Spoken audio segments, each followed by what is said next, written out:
Olá, estou aqui na minha casa, no Vale das Videiras, na Serra do Rio de Janeiro, para participar do primeiro Papo Cultural Petrobras, que vai abordar um tema fantástico. Tchaikovsky, um compositor inovador. Eu queria dar um recado para vocês. Como nós estamos aqui no meio do mato, então tudo pode acontecer. A minha voz pode falhar ou haver um atraso. Então, eu vou procurar falar lentamente para que a mensagem possa não ser desvirtuada e acompanhada de toda a emoção que o tema sugere. Para conversar comigo sobre esse tema riquíssimo, nós teremos o meu amigo e diretor artístico do Teatro Municipal do Rio de Janeiro, André Heller, que está aí na casa dele, no Rio de Janeiro. E, antes de mais nada, eu queria agradecer à Petrobras pela iniciativa e pelo convite de participar desse papo. André, você está me ouvindo bem, né? Super bem. Ah, fantástico. Olha, esse ano, André, Tchaikovsky faria 180 anos de nascimento. E Beethoven, em 2020, estaria comemorando 250 anos de nascimento. O que você tem a me dizer sobre isso? Eu, primeiro, quero dar as boas-vindas a todos. É uma honra estar aqui com Isaac, maestro Isaac, o decano de todos nós da música clássica no Brasil, da música erudita. É muito bom estar aqui. Obrigado à Petrobras, à Fundação Teatro Municipal, Secretaria de Cultura e Economia Criativa. É muito bom a gente poder estar junto, né? Nesse momento em que a gente, com a música ou com a arte, quebra as paredes que nos confinam. Mais confinados aqui no Rio do que nesse belo sítio que eu estou vendo aí, que morri de inveja. Quero ir aí. Mas, para responder a sua pergunta, eu acho que eu quero incluir um aniversariante, para começar. Alberto Nepomuceno, que esse ano faria 100 anos de falecimento, né? Nosso grande compositor brasileiro, que herda também muito dessa música criada, imaginada pelo Beethoven, né? Falar dos três é falar desse nosso tema, né? Inovação. Nepomuceno defendendo a música cantada em português, defendendo os compositores brasileiros, Tchaikovsky falando dessa nova ópera muito mais lírica, dos balés que ele contribui, a gente vai falar depois, uma tecnologia da composição, uma ousadia, mas também uma experiência muito pessoal. Ele que é um exemplo de superação de todos os limites que existiam naquela sociedade. E Beethoven é um ícone, né? Assim, eu não sei muito o que falar de uma pessoa que consegue passar desse período clássico e quase que cria o romantismo e está tão no seu tempo, né? Compõe para Napoleão, cancela a dedicatória a Napoleão,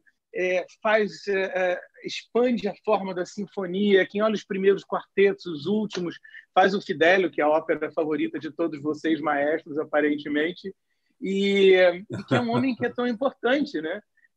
Para a história da música e que, curiosamente, morre surdo, não conseguindo escutar a música. Incrível isso, né? Eu acho que é isso. Eu acho que há uma relação profunda, assim, entre os compositores românticos e o classicismo. Você abordou bem. Beethoven é uma figura icônica e certamente ele está presente no inconsciente coletivo de toda a geração que lhe segue.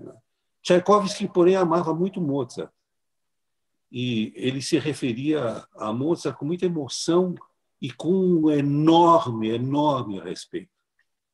A diferença entre os dois é que Mozart, aos 5 anos, já estava compondo as suas primeiras obras. 5 anos de idade, imagina. E Tchaikovsky foi começar bem mais tarde, por um gênio Ele começou bem mais tarde, ele começou em 1862, quando ele tinha apenas 22 anos, e o que é considerado tarde. E a sua primeira obra de peso, realmente, foi a primeira sinfonia, Os Sonhos de Inverno, que ele já compunha exteriorizando já toda a sua concepção, toda o karma que impregnaria as suas obras desde o início, desde a juventude até a sua morte, quando ele tinha 53 anos de idade. Foi uma vida muito curta, relativamente muito curta, para tanta coisa escrita, e bem escrita, maravilhosamente escrita. Eu acho, André, que falar sobre Tchaikovsky é revisitar a Revolução no início do século XIX, quando tem início a solidificação de toda a profunda transformação iniciada com a Revolução Francesa em 1789. Eu acho que aí começa tudo, né? Com a parcial desintegração da nobreza, surgem as classes sociais, que viriam a determinar o curso da história dali até hoje. Paralelamente a essa definição, vem à tona os temas nacionalistas que davam ênfase à política e à cultura desses países.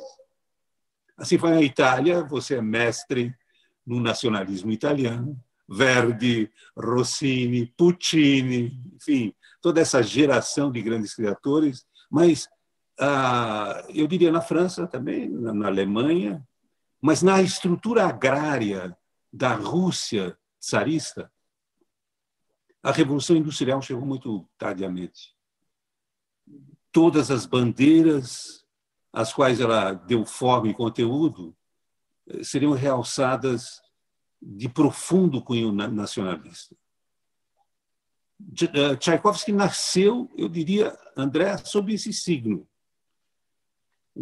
Esse movimento vulcânico que iria influenciar não só a ele, mas a grande parte dos artistas da Rússia tsarista.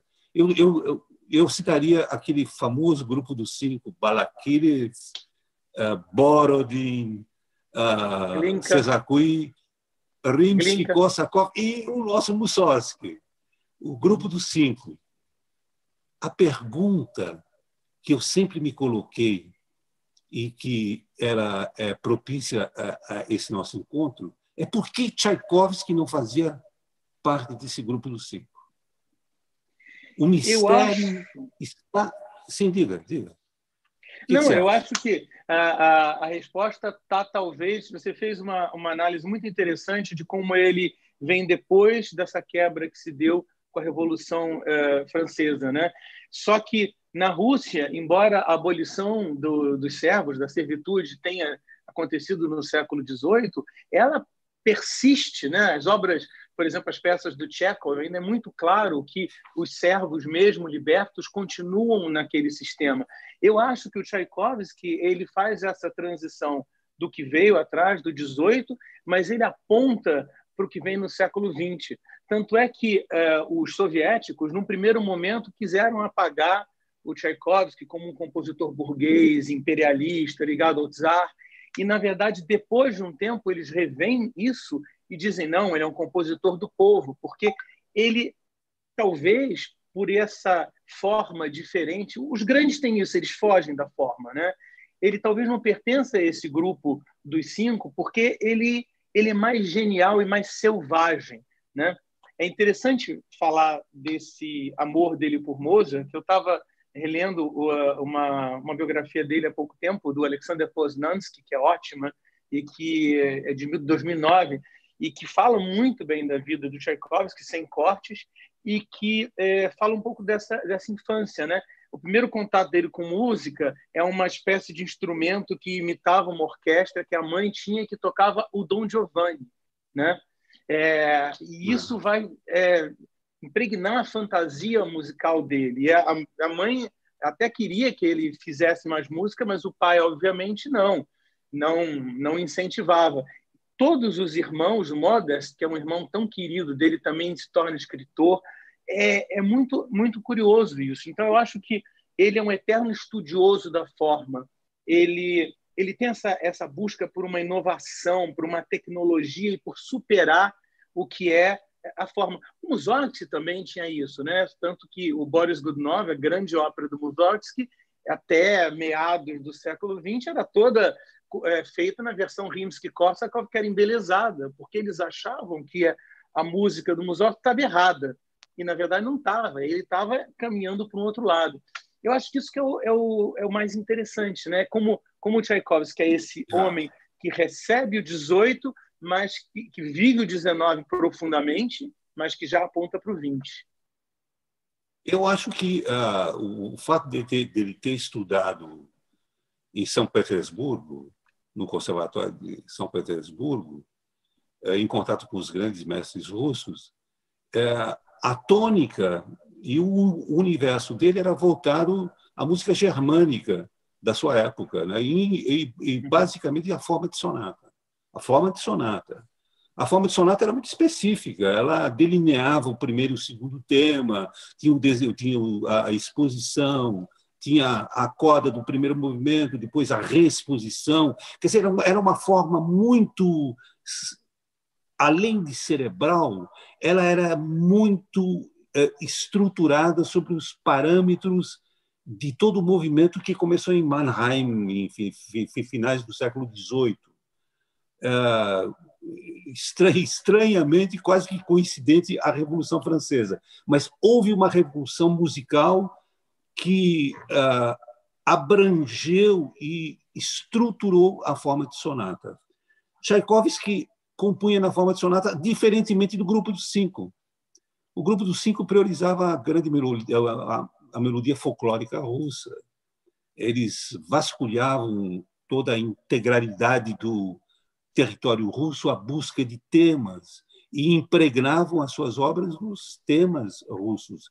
Tchaikovsky se constituiu no mestre da elaboração da forma de sonata sem perder as características da música russa. E aí está a grande inovação e originalidade de Tchaikovsky, aliar a forma de sonata ao folclore russo. Se você ouve o concerto para piano e orquestra, pam, pim, plom, pim, pam, pam, pam, aí já está contido tudo. O tema da Quinta Sinfonia, eu não vou cantar que estou meio rouco hoje, mas, enfim, eram temas fascinantes. Né? Eu acho que escondidos nessa mensagem dele estava essa figura onipresente de Wagner, de Beethoven, que eu citei em primeiro lugar, depois Brahms. Quer dizer, esse universo amalgamava-se em torno da linguagem de Tchaikovsky, que constituía o seu beabá, eu diria. O fato dele não ter sido membro do Grupo dos Cinco, apesar de de se relacionar com todos aqueles compositores, por ser considerado eu acho que poderia ser considerado realmente um ato inovador.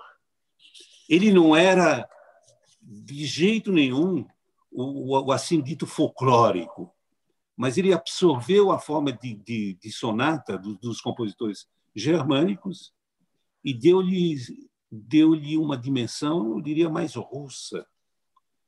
E como ele fazia isso?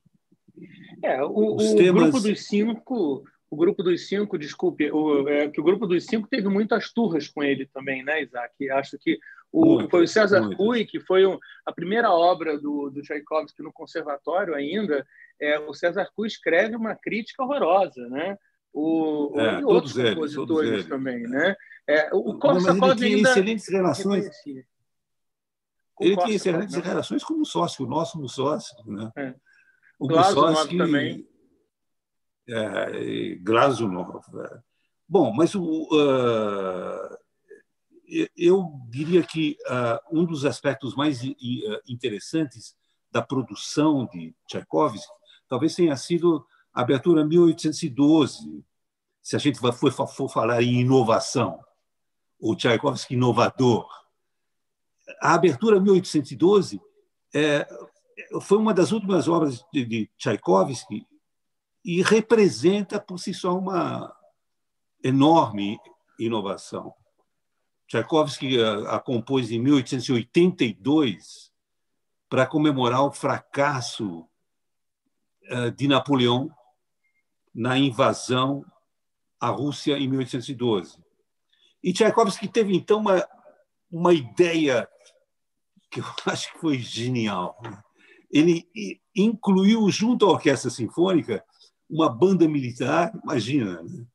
Em pleno tema da forma de sonata, uma banda militar não contente com isso, peças de artilharia e sinos. É uma das obras mais populares de todos os tempos. Tchaikovsky escreveu, porém, a sua sinfonia, a Patética, antes do seu falecimento em 1893. Estreou 3 dias antes.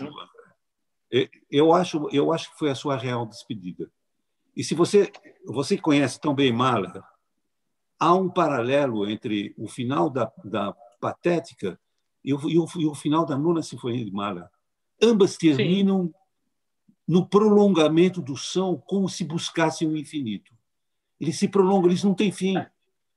O público ouve aquilo com a respiração contida. Eles não conseguem acreditar que a obra tivesse terminado, que a obra tenha terminado. Eu sempre, quando dirijo a Patética, e eu me lembro da Nona Sinfonia, ou vice-versa, porque esse som que se dilui no espaço e depois há um grande momento de silêncio que pode demorar vários segundos, o que é uma eternidade para um palco. Então, de repente, fica aquele silêncio e a obra não termina, ela se prolonga no vazio, no silêncio. Eu diria, não no vazio, ela atingiu o seu ponto máximo. Ela foi elevada a uma outra dimensão. Eles pelo menos assim, não compreendiam. Eu acho que ele não era compreendido nisso, né? Tanto é que os soviéticos também trocavam de lugar os movimentos da Patética. É interessante a gente imaginar essas coisas que são tão óbvias. Como é que você vai mexer na obra de compositor? Mas eles pegavam, eu acho que é o penúltimo movimento, e botavam no lugar do último. E ele ficou... ele estreia a Patética 3 dias. Para terminar em fortíssimo, não é? Fortíssimo. E ele estreia isso 3 dias ou 4 antes de morrer, ele mesmo regendo. Ele era um bom regente, mas não era fantástico. Mas ele fica muito decepcionado com a reação do público, mas especialmente dos músicos da orquestra, né? Ele escreve para o editor, inclusive, e comenta com o Anatoly, com o Modest, que achava muito que era o melhor trabalho dele, né? Essa descida, né, pessoal. Ele gostava desses temas descendentes, né? A gente vê muito isso. No Onegin tem isso. Ele tem essa fascinação por essa arcada descendente. Isso é uma característica dele. Mas se você for pensar, ele é um inovador em vários aspectos. A gente hoje em dia faz o quebra-nozes como esse balé natalino e tal, mas a gente esquece que ele era um formato totalmente diferente. Ele era uma ópera Iolanta, a filha do rei René, sobre uma princesa cega, que não sabe que é cega, junto com o balé. Eu ia adorar fazer isso. A minha querida Dalal Ascar ia me matar, mas eu ia adorar fazer isso. Dalal não deve estar assistindo, mas se Dalal assistisse, eu adoraria juntar as duas. Eu acho que ia ser fantástico. O público de balé ia matar o de ópera de balé, mas, enfim, é tudo muito... É um compositor com uma vida muito especial.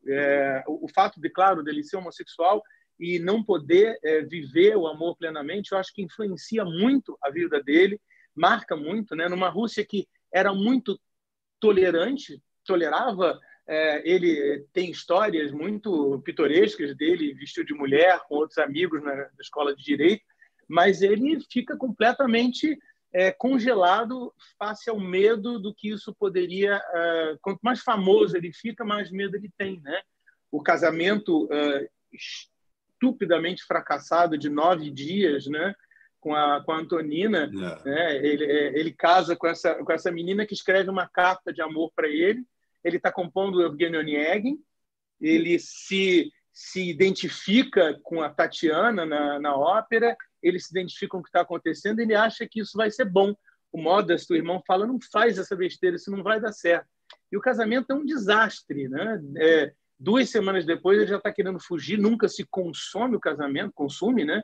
E ele fica querendo fugir da noiva, a noiva vai viver no campo e continua mulher dele o resto da vida, não tinha o divórcio, mas essa situação corroeu ele, né?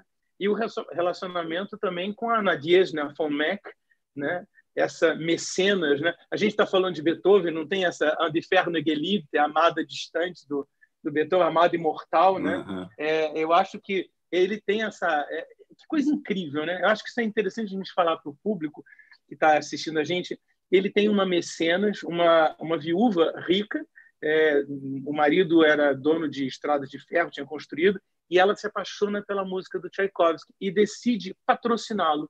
E a Quarta Sinfonia, dedicada a ela, várias obras são compostas graças à amizade. Eles se encontram uma vez, por acaso, e no entanto, trocam cartas quase como amantes, né? Amantes platônicos, né?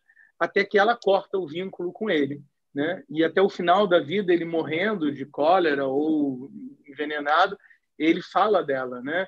E Nadezhda, em russo, né? Se meu avô me permite, significa esperança, né? Então, é curioso essa relação. Observe uma coisa. Nos últimos concertos que eu tenho feito com a Petrobras Sinfônica, que tem me dado tantas alegrias, a gente se dedicou ao ciclo integral das sinfonias de Tchaikovsky junto com Mahler, né? Junto com as sinfonias de Mahler. Era uma sinfonia de Tchaikovsky e uma sinfonia de Mahler. E eles se identificavam tanto, apesar de jamais terem se conhecido, mas se identificaram tanto que houve momentos em que, ao reger Mahler, eu pensava que estava associando a última fase do desenvolvimento de Tchaikovsky. Agora, você falou na von Meck, né? A Quarta Sinfonia, você sabe que tem um título. Você abre a primeira página da partitura, ele escreve "À mon meilleur ami". Ami, A-M-I, no singular. E não amieux, feminino, singular. Será que ele estava pensando nela ou estava pensando no seu amante naquela época? Olha, ele escreve para ela uma carta e diz que vai dedicar a ela. E ela diz que não quer, que prefere não ter o nome dela. Ela era muito discreta, né? Ela nem vai ao enterro dele quando ele morre. Era uma relação muito, muito curiosa, né? Ela pagava as contas, pagava para ele viver. Mas pode ser o amante da época. É que ele, na verdade, ele tem muitos amores. O curioso é que ele não consegue... Ele tem uma mulher que ele ama, que ele dedica, na verdade, a musa do Romeu e Julieta, dessa abertura dele, dessa peça, que é a única paixão que a gente pode imaginar verdadeira que ele tem com uma mulher. E ele tem dúzias de paixões por milhões de rapazes e pupilos e sobrinhos e ao longo da vida. E ele é engraçado, muito bonito, porque as cartas ao irmão, o irmão também era homossexual, e o sobrinho. Então, ele tinha, numa sociedade toda fechada, ele tinha esse grupo dentro da família com quem ele podia conversar, com quem ele podia falar, né? Então, imaginar, ele tinha várias paixões súbitas. Pouco depois que ele se casa com a Antonina, ele foge, ele escreve uma carta acho que é para o irmão, justamente, em que ele fala que ele está apaixonado por um rapaz que trabalhava no hotel onde ele estava ficando, e ele não poupa, digamos, palavras um tanto quanto picantes para descrever a sua paixão, não tinha nada de platônica. Mas, assim, eu acho que é bem possível que também tenha um melhor ami, além de uma melhor amie, né? Mas essa paixão platônica, artística com a Nadezhda é incrível, é uma história muito legal. Agora, você já trabalhou com muitas óperas. Eu gostaria que você me citasse qual é a ópera com a qual você a ópera que você se identificou melhor ou mais plenamente. Olha, infelizmente a gente faz pouco as óperas de Tchaikovsky fora o Evgeny Onegin. O Onegin eu fiz 2 vezes, uma em Salzburg e outra ano passado no Teatro Municipal do Rio de Janeiro. É a obra mais famosa dele, né?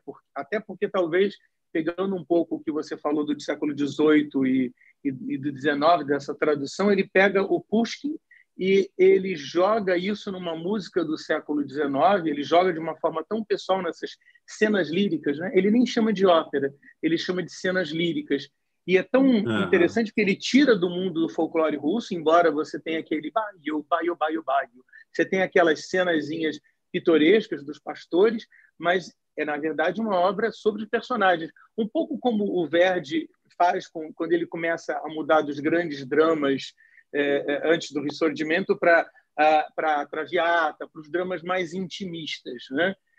Então, eu tenho um especial amor pela Dama de Espadas, que acho que nunca foi feita aqui no Brasil. Picovaya Dama. A Dama de Espadas nunca foi feita aqui, não. Eu acho que nunca foi feita, nem ela, nem Yolanta.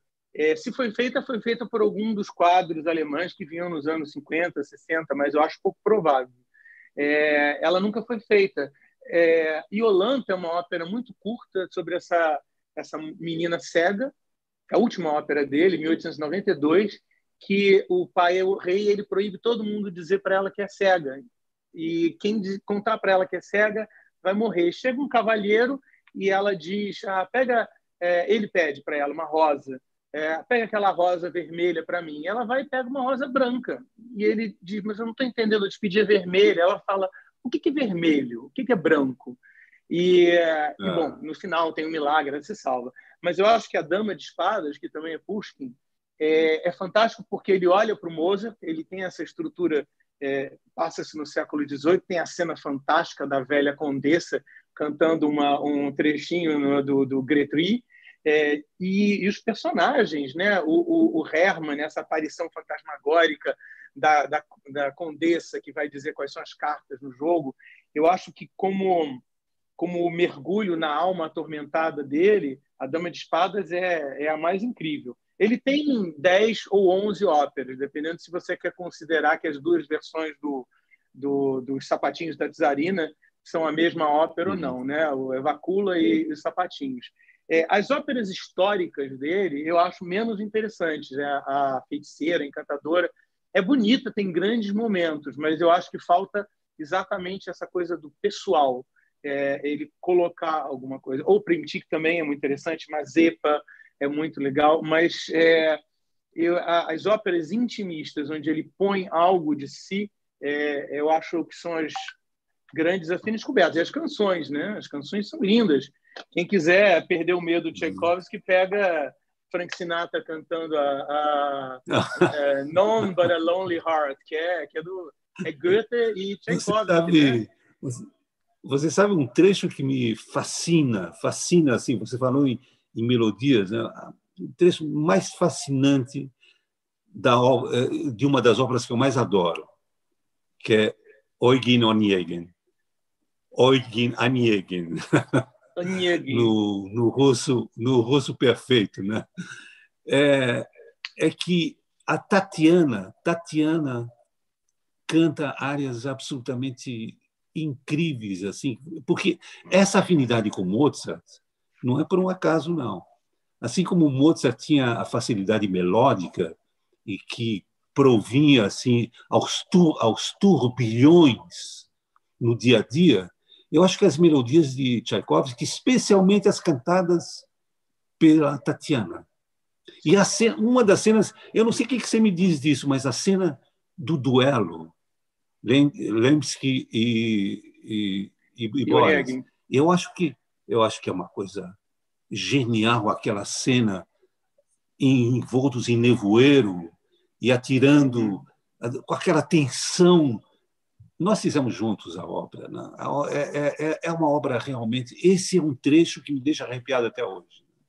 Quando eu falo nele, eu me sinto assim transportado a uma outra dimensão também. Eu me lembro. Quais das outras obras, das outras óperas ou balés que apresentam essa mesma configuração?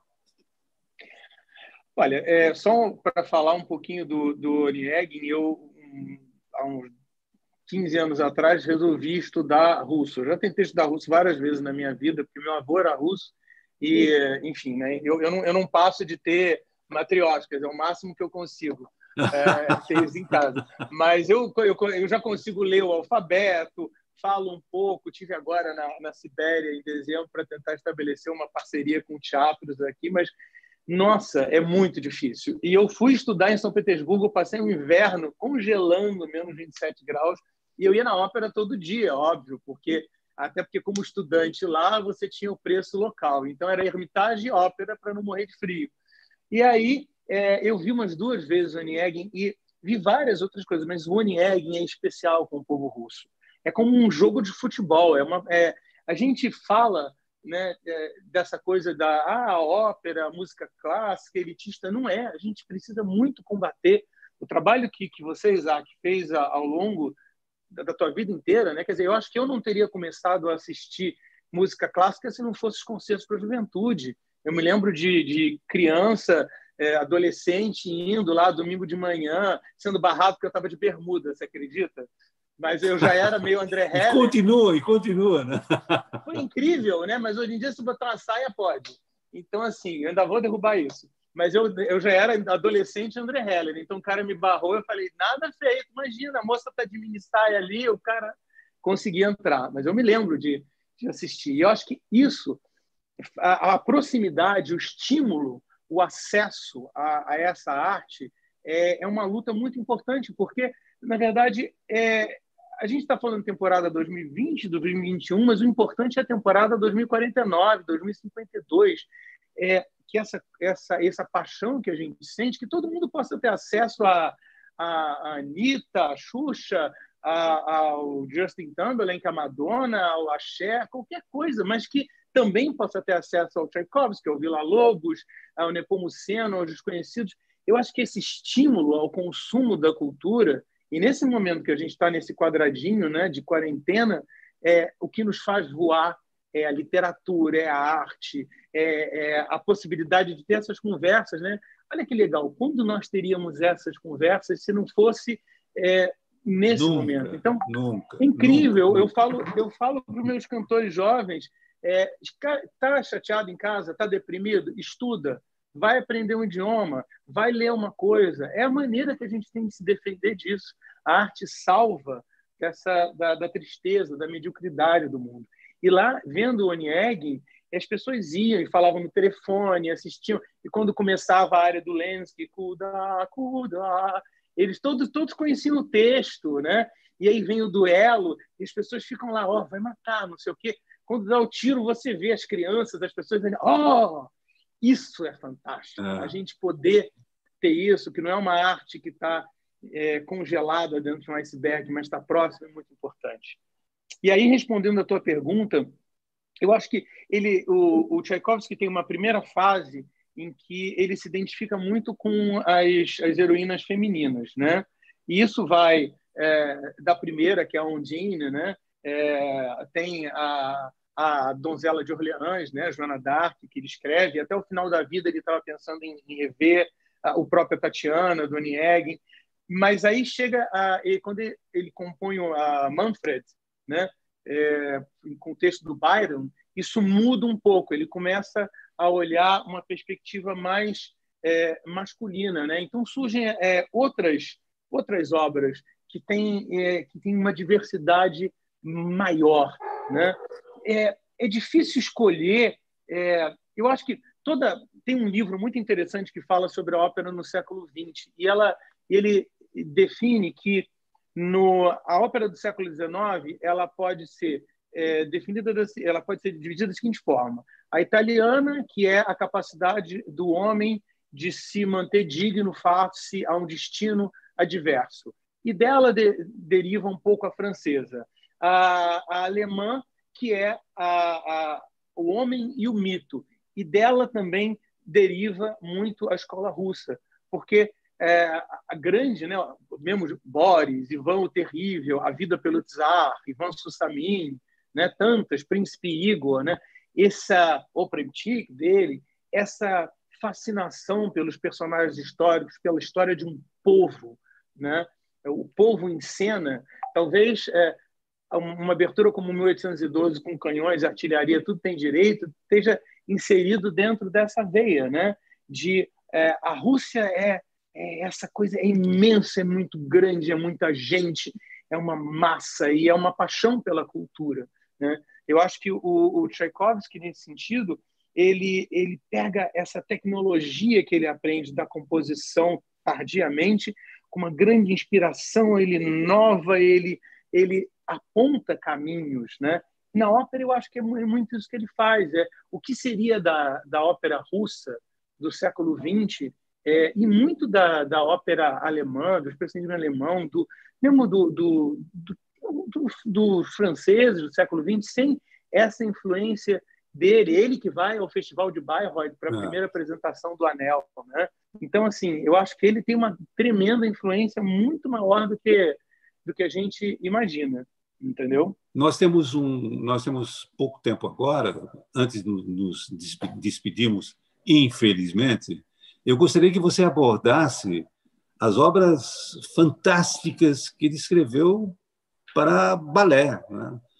Eu acho que nós todos conhecemos alguns dos balés. O Lago dos Cisnes é obrigatório em todas as temporadas do Teatro Municipal, que você está dirigindo agora. Me conta um pouco sobre mim, me fala um pouco sobre os balés. Vou falar sim. Depois me lembra que temos uma pergunta aqui que mandaram para eu falar. E o Ripper e o pessoal da Sala Cília Meirelles, nossos parceiros, estão mandando oi para a gente também, que estão assistindo. Vou falar dos balés. Eu adoraria, nesse momento, ser a Dalal ou Ana Botafogo para falar com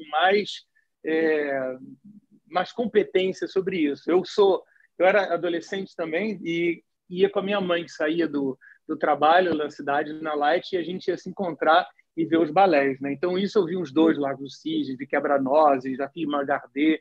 Então, balé, para mim, é uma coisa muito fascinante, mas eu, como adolescente gordinho que fui, não dava para dançar, né? Então, só me sobrou cantar mesmo. Mas o Lago é sempre uma coisa que a gente está programando. Ele estava programado para esse ano, né? Junto com a Silfida, e a gente ainda espera. Nós temos vários planos de retomada, né? De readequação de datas, e é uma coisa que a gente espera poder fazer. O Lago tem uma tradição no Teatro Municipal muito bonita, né? Desde a coreografia da Eugênia Fedorovna até a última da Pankova, passando por uma versão do Gudiana, que era linda, tem a versão do Jean-Yves Lormeau, e a gente está querendo fazer uma versão nova. O Lago tem não só essa música incrível, eu vou deixar você falar mais do aspecto musical do Lago, mas a história eu acho muito pessoal, né? São dois cisnes, né? O cisne branco e o cisne negro, né? As duas versões da mesma personalidade. Isso é o que o Tchaikovsky deveria se sentir, né? Será que ele é o cisne branco amado pela sociedade e que é bom, puro, ou ele é o cisne negro do desejo, controlado por um bruxo, né? E ele seduz e destrói o príncipe Siegfried, né? Siegfried, olha lá, já entramos no mundo do mito wagneriano de novo. É muito curioso. E agora, Quebra-Nozes, eu confesso que eu adoraria ver o Quebra-Nozes junto com a Iolanta. A Ópera de Paris fez isso. Eu assisti há pouco tempo na Sibéria um Quebra-Nozes todo com painéis de LED. Achei incrível, adorei. Todo Disney. E também, assim, porque junto com a tecnologia, eles dançavam muito bem, né? E o Quebra-Nozes daqui é o Quebra-Nozes da Dalá, um dos 7 mais bonitos do mundo. A gente tem um projeto de refazer, porque ele foi feito tantas vezes que ele está se esfacelando. E por isso que a gente Não. precisa muito desse apoio à cultura, né? O músico que está em casa, ele está estudando, ele está cuidando do seu instrumento, ele está trabalhando, ele está produzindo. O cantor está se mantendo, o bailarino, né? E nós temos uma das únicas companhias clássicas do país, né? A mais antiga, certamente, e para eles é mais difícil, porque o tempo é muito curto, né?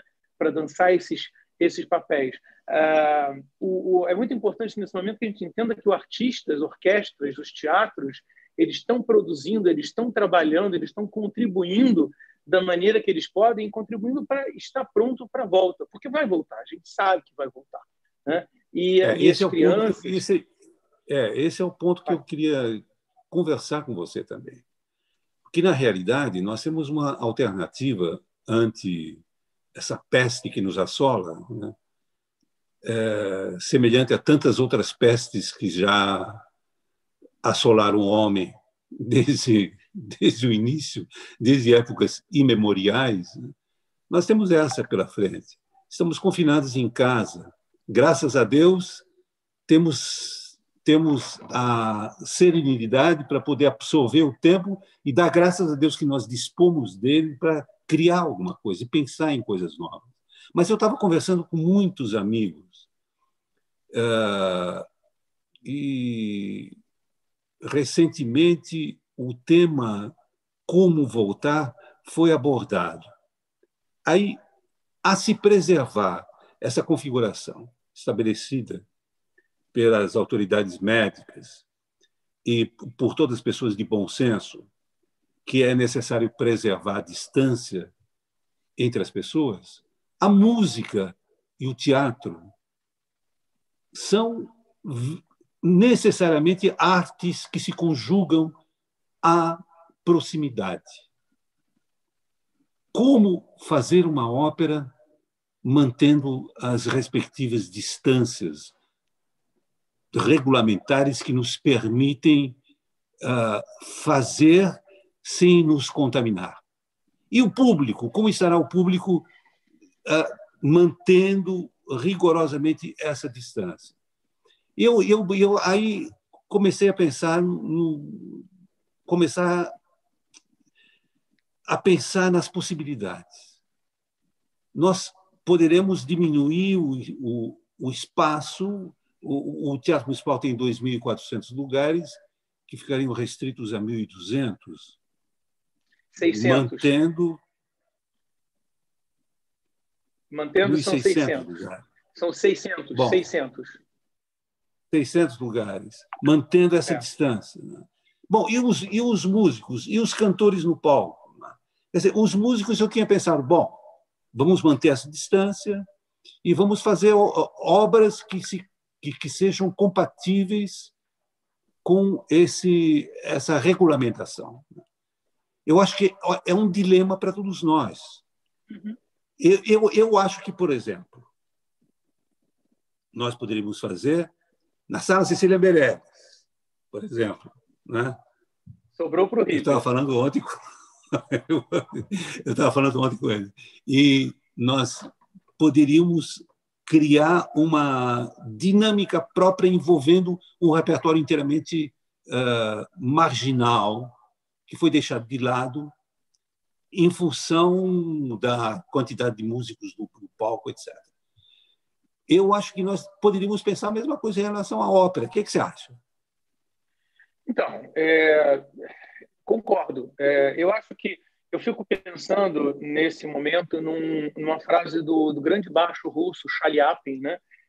Mais ou menos contemporâneo do Tchaikovsky. Ele fala na biografia dele que a arte pode passar por períodos de decadência, ciclos ruins, mas ela é eterna como a vida.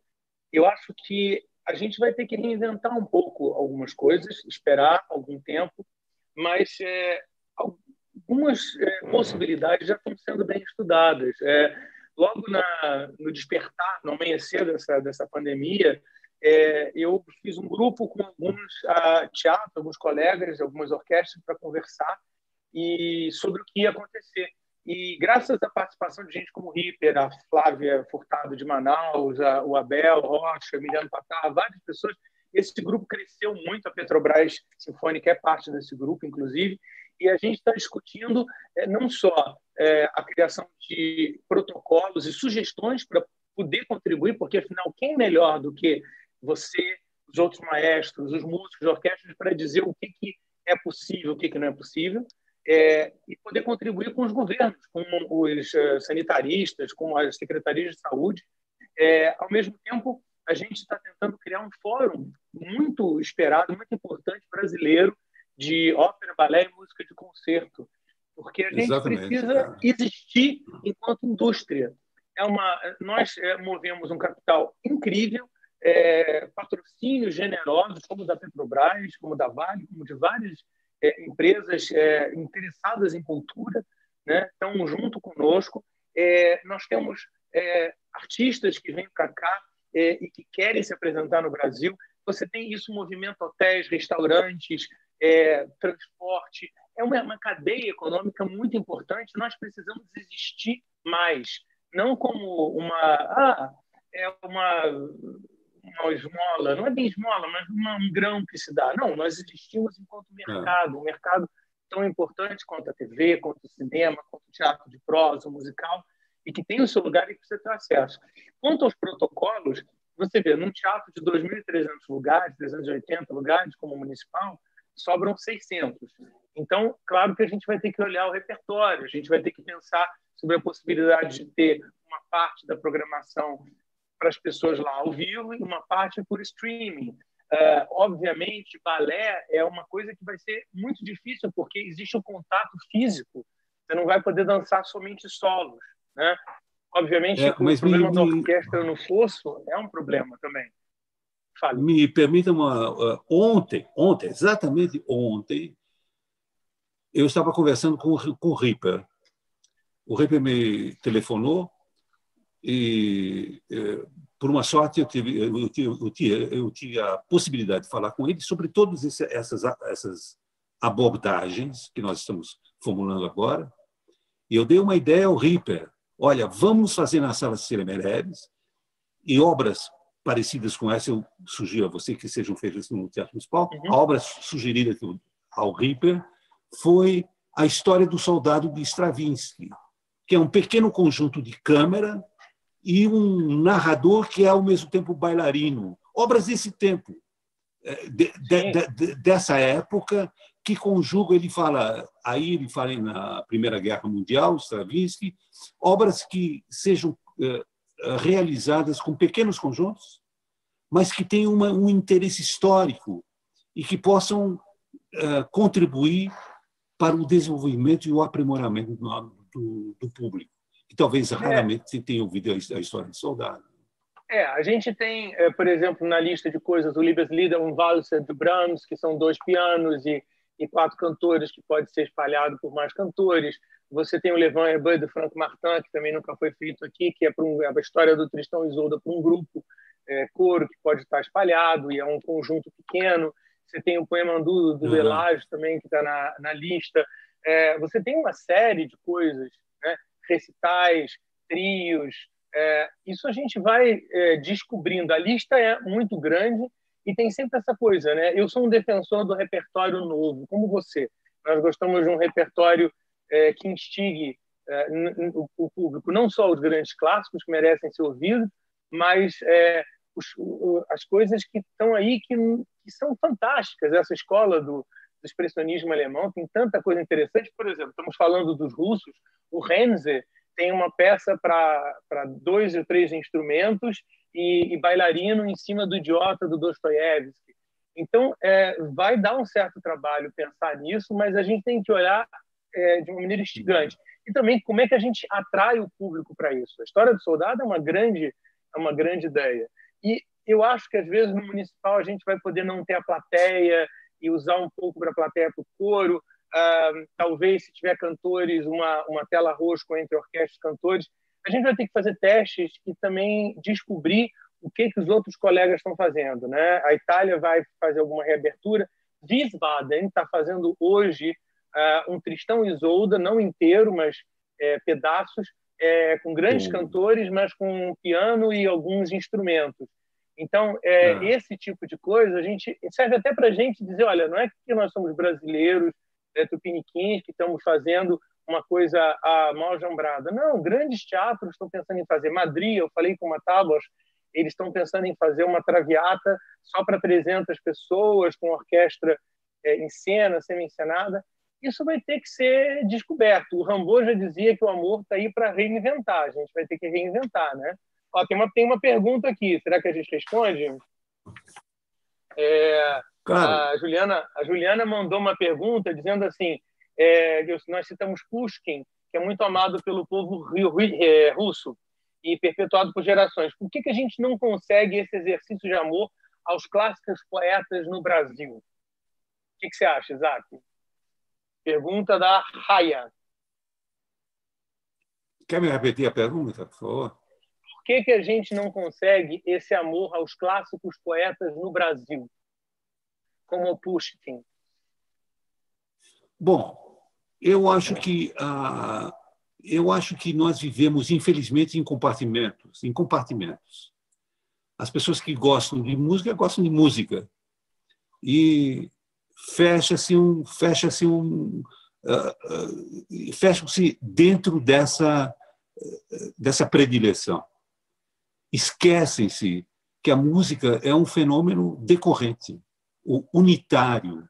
Ele se conjuga a outras artes. É impossível você pensar em impressionismo musical, ouvir uma peça de Debussy, sem ver um quadro impressionista. É impossível.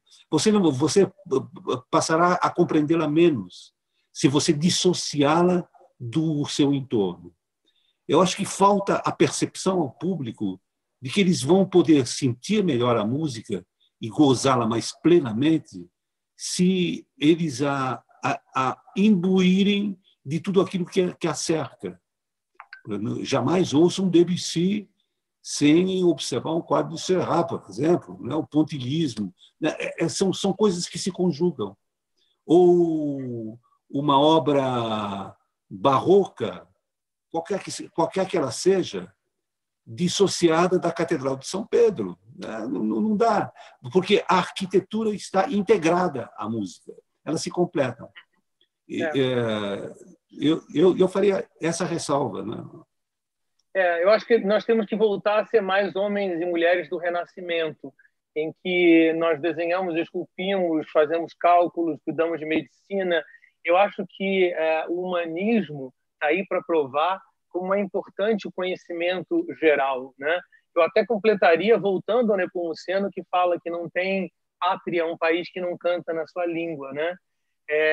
Eu acho que a gente ainda está descobrindo a ópera brasileira de maneira muito, muito lenta, né? Você vê, o João Guilherme e o Ripper, eu tive a honra de trabalhar com ele em várias óperas, encomendar algumas delas, inclusive a primeira que foi feita com Nelson Rodrigues, o Guilherme Bernstein fez Cacheiro da Taverna com Martins Pena, nossa, tantas. O Navalha na Carne está sendo composto pelo Martinelli, em São Paulo. E tem uma grande coletânea de poetas brasileiros em canções. Eu acho que a gente até está bem representado, o que a gente não está é bem acedido, bem divulgado. Acho que as pessoas tinham que ser mais estimuladas para ouvir essas grandes canções brasileiras, né? Imagina, você encomendou ao Ripper a Piedade em cima do Euclides da Cunha, que foi um prazer imenso estrear com vocês lá no Vivo Rio, né, que a gente estreou. Nossa, aquilo foi divertido. No palco do show, né? Eu já quis foi uma obra fantástica, fantástica. É uma obra linda, linda, linda. Que olha, eu queria dizer para todos vocês que nos ouvem e que nos veem, que você vê que nós estamos pensando já no futuro. Nós esperamos sair logo disso, né, André? Logo, logo. E as ideias pululam. As ideias pululam. Vamos nos manter em casa, isso é fundamental. Nos manter em casa com muita imaginação e criatividade. Nós voltaremos, ainda que sejam com novas formas de comunicação. Talvez, de repente, não uma orquestra de 120 pessoas no palco. Talvez façamos um outro repertório, mas sempre procurando alguma coisa construtiva e renovadora. Eu queria, terminando aqui o nosso papo Petrobras Cultural, eu gostaria de agradecer mais uma vez a Petrobras por essa ótima iniciativa. André, muito obrigado a você. Eu agradeço a O vocês. fato de nós podermos conversar sobre arte e cultura é realmente genial isso. E se houver um próximo bate-papo, pessoal da Petrobras, eu gostaria de me candidatar, e o André também, a participar dele. André, um beijo para você e nos vemos em breve. Hein? Muito obrigado. Tchau. Tchau, tchau. Vamos ver como desliga. Beijo na Marilena.